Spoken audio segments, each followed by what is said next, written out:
I'm not sure how qualified I am to teach this lesson, but we're going to give it a shot. So this is called Creating a Culture of Excellence.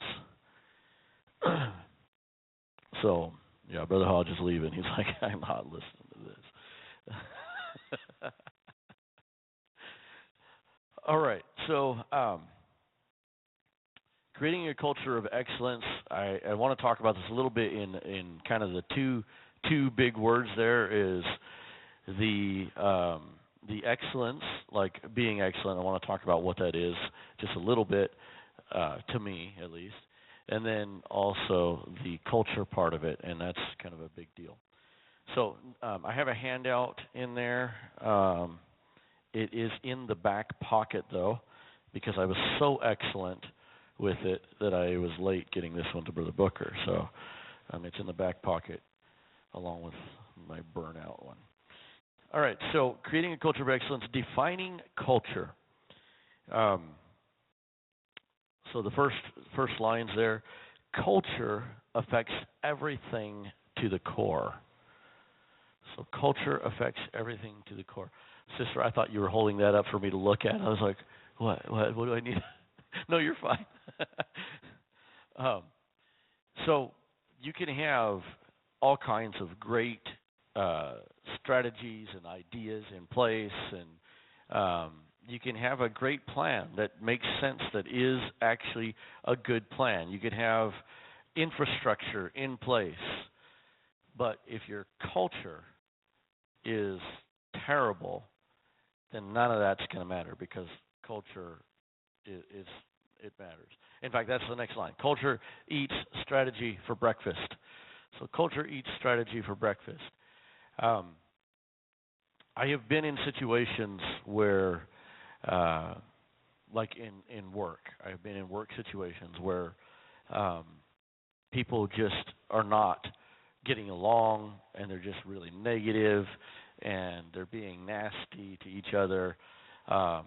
I've worked in the construction industry for most of my life, from the time I was a kid, and I have seen it where subcontractors, there's just something that happens and they don't want to get along with each other.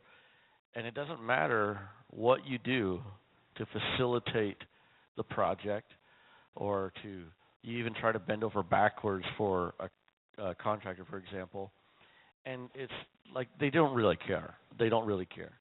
And so it's a thing that can seep in to the culture.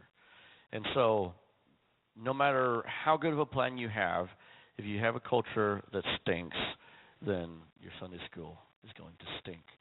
Not just like stinky kids. So culture is a big deal.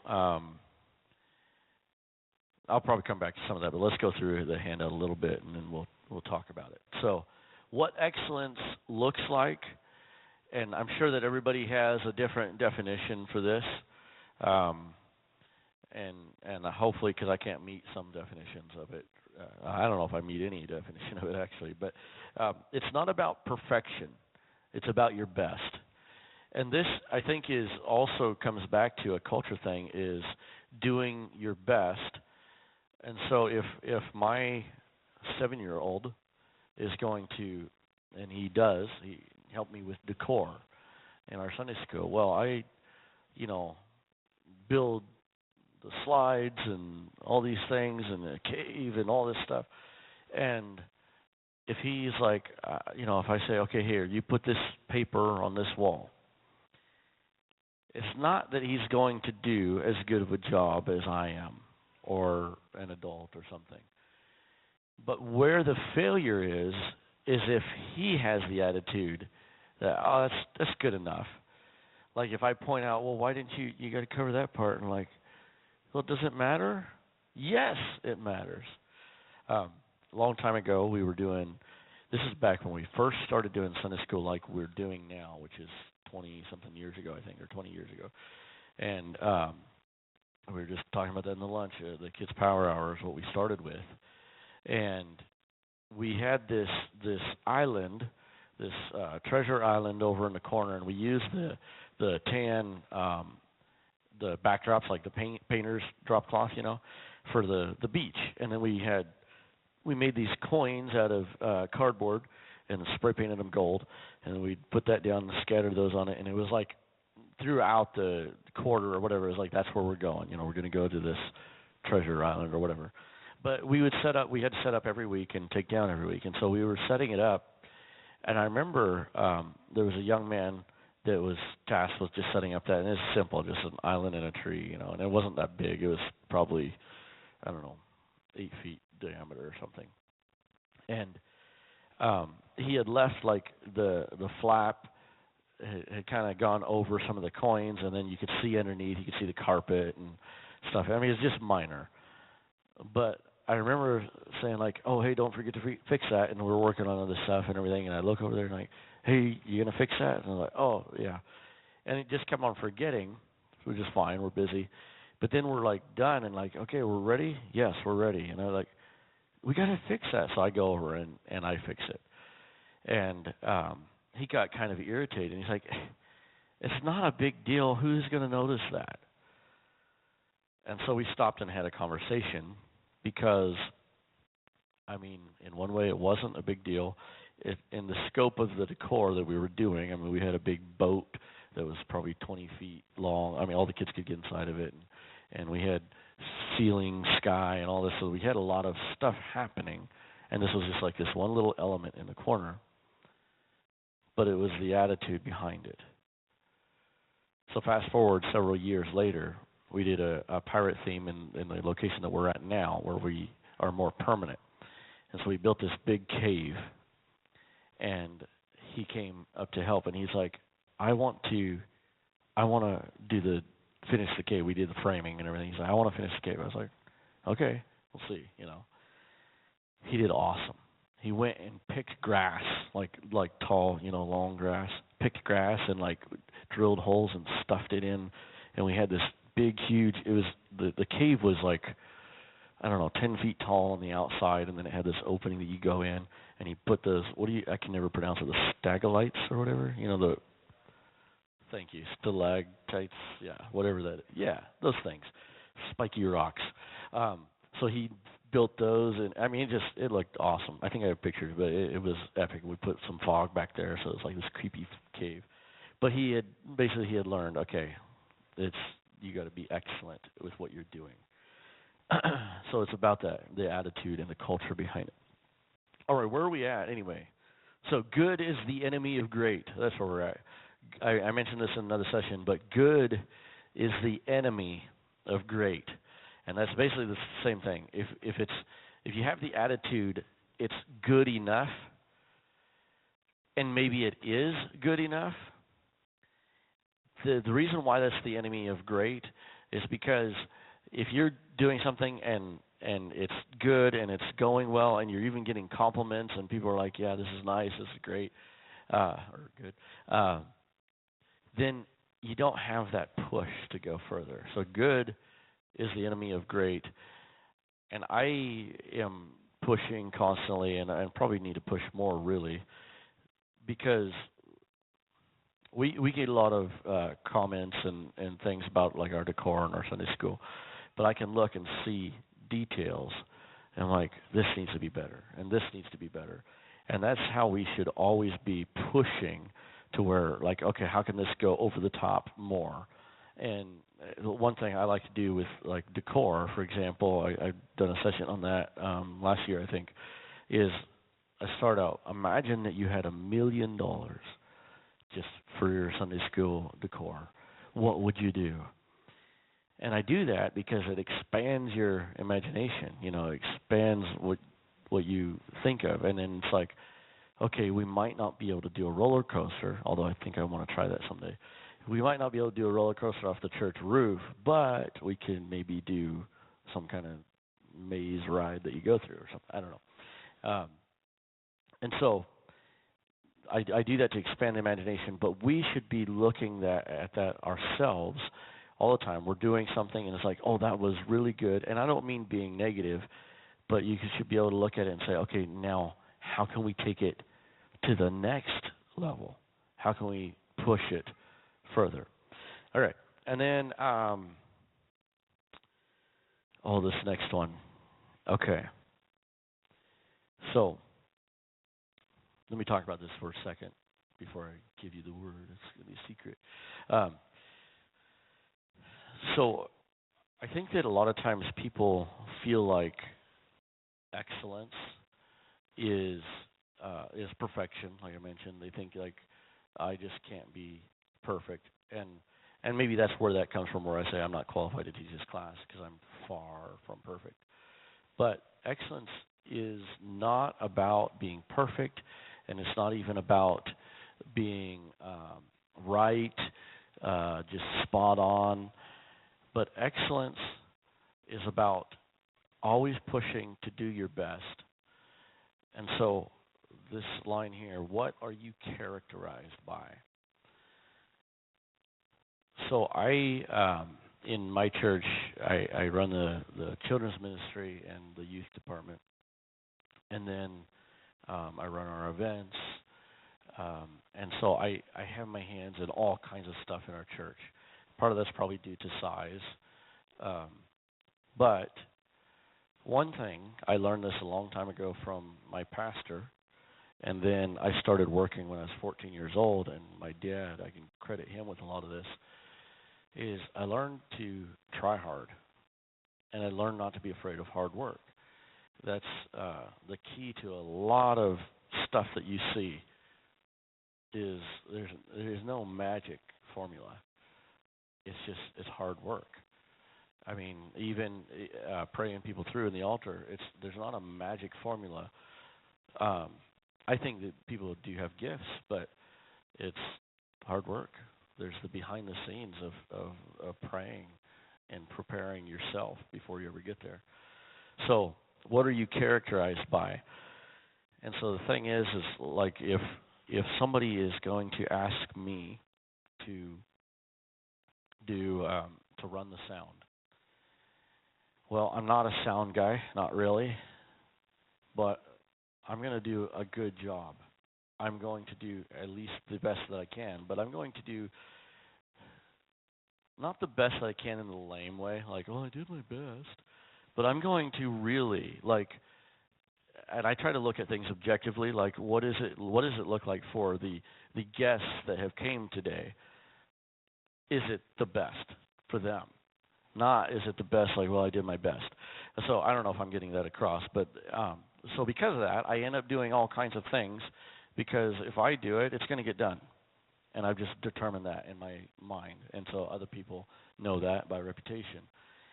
And not that I'm just great or anything, but I work hard, and that's what I do. So on the other hand, there are people that you just know they're going to be late. They're going to be late all the time. And then one time they show up early, but they're just always going to be late. And so what are you characterized by? And that's where, like, if there's a family in our church that shows up, this is just an easy example about punctuality, but they show up like 30 minutes to like an hour before everything. I mean, they're just always there. And so when it's time to start, if they're not there, something is drastically wrong.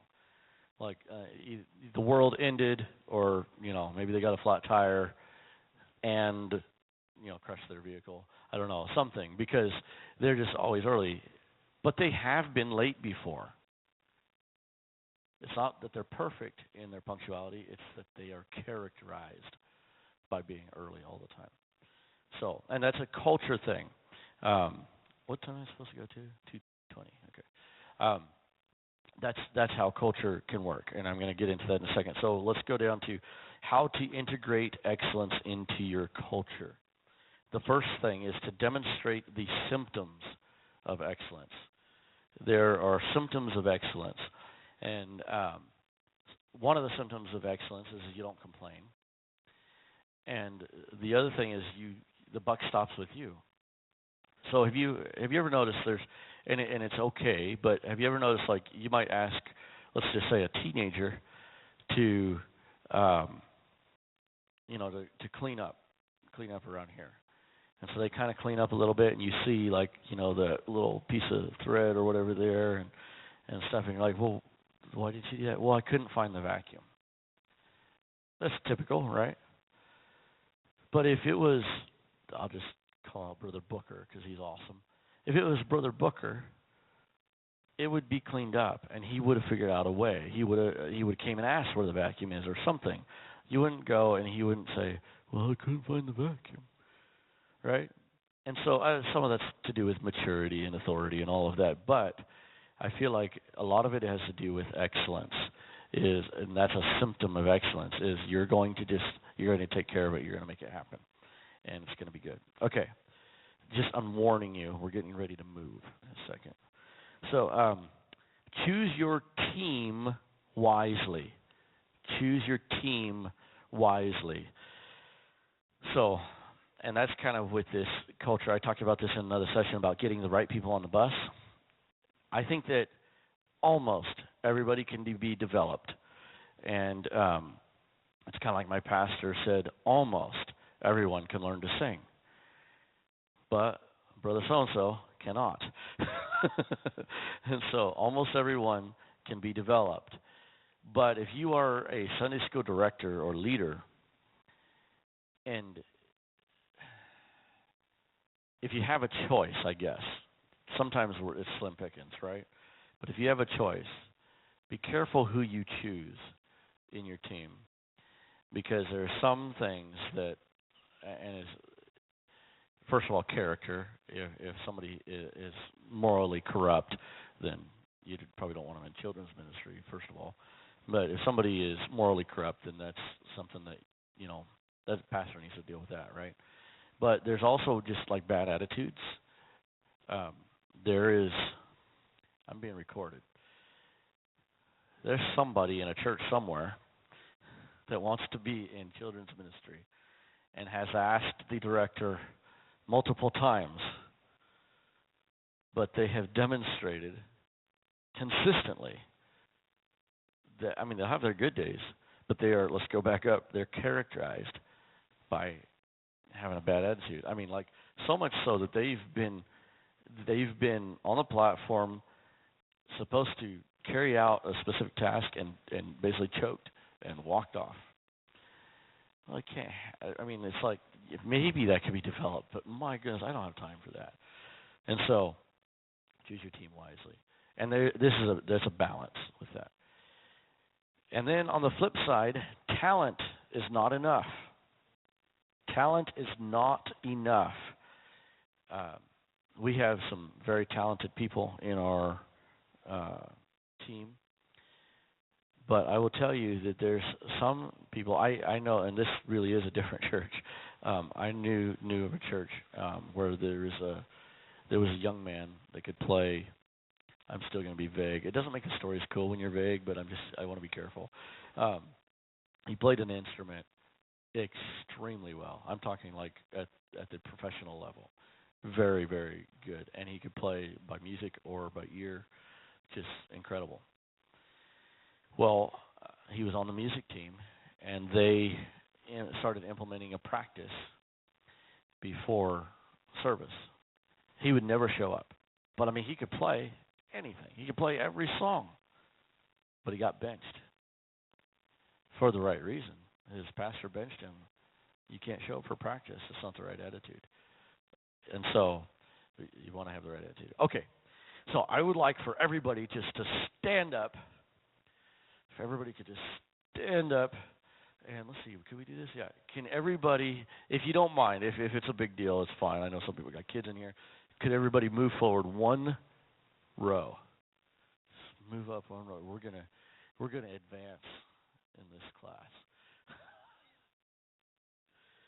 No, really, I'm doing that to get rid of your food coma. We got 10 minutes left. Okay, you can sit down.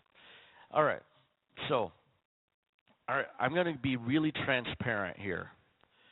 I started this, I think it was last week actually, and I have two girls that, and separately, not at the same time, but I'm training them, and they're my guinea pigs, they're my lab rats.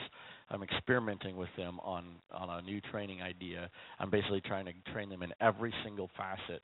Like we normally don't have girls run our sound effects. I don't know why, but I'm having them learn that. So I'm training them in every facet of what we're doing, and it's kind of cool. But anyway, so when I started doing this, it gave me a different set of glasses. It gave me a different lens, that I was looking through, because I was like, okay, how do they see this? I need to explain this. They say the best way to learn something is teach it, right? And so it's kind of that way for me because I'm teaching them. So this is the transparency part. Please don't blast me, but I'm going to give you a bunch of failures here that we have. So what I did is I said, you know what? And I was looking, maybe in frustration, I don't know, but I was looking around, and most of it's my fault. But I was like, this place is a mess looking at our backstage. I mean, here we are. We're blessed. Most churches don't have this. We have a permanent backstage area. We have men's locker rooms with nice, I got indirect lighting, custom-built lockers. They have their costumes in there. The girls' locker rooms. We have a backstage screen. And I'm not bragging. I'm just telling you, we're blessed. We got all this stuff. And our pastors allowed us to have it. We have costumes back there and props and all kinds of stuff, snacks even. So, and it's a mess. We're in transition right now. We're between themes. We're building, and so we got it's a mess. But we're still doing Sunday school. And so I was like, you know what? And I told everybody, I said, just tell me. I said, I'm going to be running around because I purposely scheduled myself out of the script. And I said, I'm going to be running around today during Sunday school looking for improvements. And I said, you got one, you tell me. So here they are. Oh, man. All right, but this is excellence. This is talking about excellence and our lack thereof. So facilitators, they need to sit with the kids and be more proactive. These are just my notes, raw and unedited. So no sitting in or standing by the sound booth. So what happened is I saw facilitators, by the way, is like our crowd control. They're the people that are with the kids and are trying to control the kids if they got to go to the restroom, that kind of stuff. So I was like, they shouldn't be standing back by the sound booth. They need to be sitting with the kids. And I have in my mind what a facilitator is supposed to be and how they're supposed to act. Like if you're telling something that's funny, I'm supposed to be laughing and getting the kids to laugh. If you're telling something that's like, oh, did you hear what he just said? Facilitators should be almost coaching the kids, sitting with the kids. That's, to me, ideal. And we don't have that right now. We've had it before, but and the thing is they probably don't even know because I haven't said it in a long time. Backstage cleanup, I just talked about that. Okay, wait till last minute to prep for next segment. So we have this super nice backstage, so I hate it when we run 10 staff. Oops. We run 10 staff on a Sunday, and I hate it when I got like 7 of them back there at once. I'm like, what are you doing? And I'm like, well, I gotta get ready for Bible story. It's like that's like in 3 segments, That's like way far away, and so that's why that's in there. A mic schedule, which we normally have. I just didn't have it that week because we don't have enough mics for everybody. I think we have 6. Mic check in practice because we had a mic not working. Okay, here's one. Have a specific plan for praise each staff. And so what this came from is there's a couple things that we do typically is all hands on deck. And so we had a bunch of people come out, but we had some kind of back by the sound booth and some that were on stage that were scheduled to be on stage, but just having more of a specific plan and more staff kid interaction, kind of like we do here where we come up in front and be with the kids and doing it with them, kind of like that facilitator. Okay, and then Brent liked having 2 people for Plan of Salvation. Avoid congregating in costume area. The segment transitions, I felt like they were taking too long. They should be interrupting the next one. Need a lot of movement with dialogue scenes to keep attention. Always turn the mics off when you're backstage. There's nothing worse than you're teaching the lesson and you're getting to that climactic point and you hear somebody backstage like, oh yeah, here, I'm going to wear this. Like, what? And then always facilitate in downtime, meaning if you're not in a segment, you need to go sit with kids. Review needs to be better. need to be on task all the way to the end. And on a high note, need a better, more staff-organized exit. Need to implement some more cleaning after Sunday school, so I'm not the only one doing it. And then practice some specific tracks with specific segments in the practice. So those are my raw, unedited notes. But the point being there, as we wrap up, the point being is that that's about trying to be there, trying to get there to the excellence part, trying to be excellent. So I taught something about this in a lesson before, a couple years ago, I think. But there's I don't have any of the details. I don't want to leave you with this thought though. There's a story about, it's a bicycle racing team. I don't remember the name of the team, but they were not doing well, and so they hired this guy to lead them. And I might get some of the details wrong because I don't have it in front of me.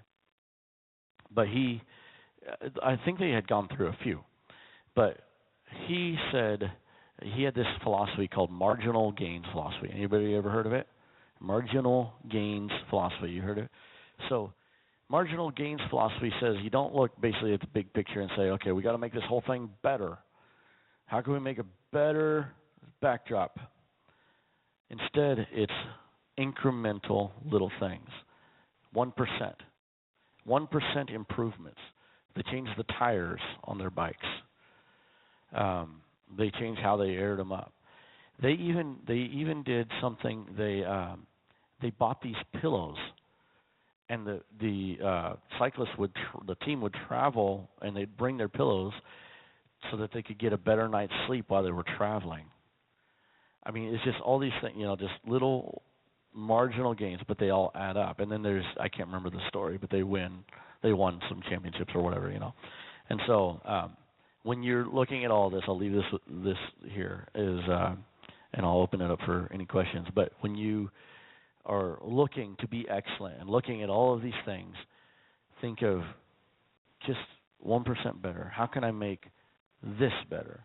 How can I make this piece better? And if you do that, then eventually you have, if you have 100 ones, they add up. Okay. I know I probably put everybody to sleep after that lunch and everything, but any questions at all or even comments? Yes. That's a good question. So what she asked is, she said, when there's people that are complaining and they're laboring, and you don't want the complaining in your culture, but you don't want to beat them down, basically. You want to encourage them. Yeah, that's a tough one. So I think there's a few things. One of the things I think is relationship.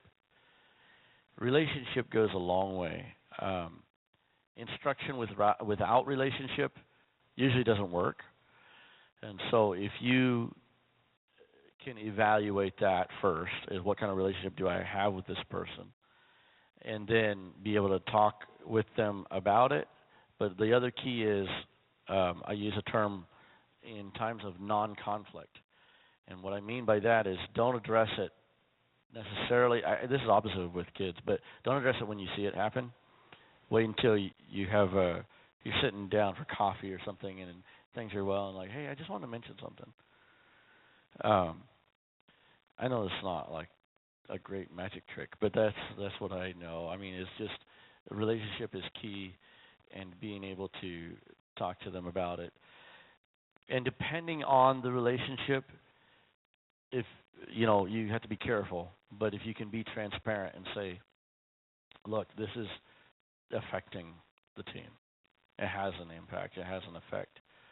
Or maybe it can. Maybe it's not yet, but it can.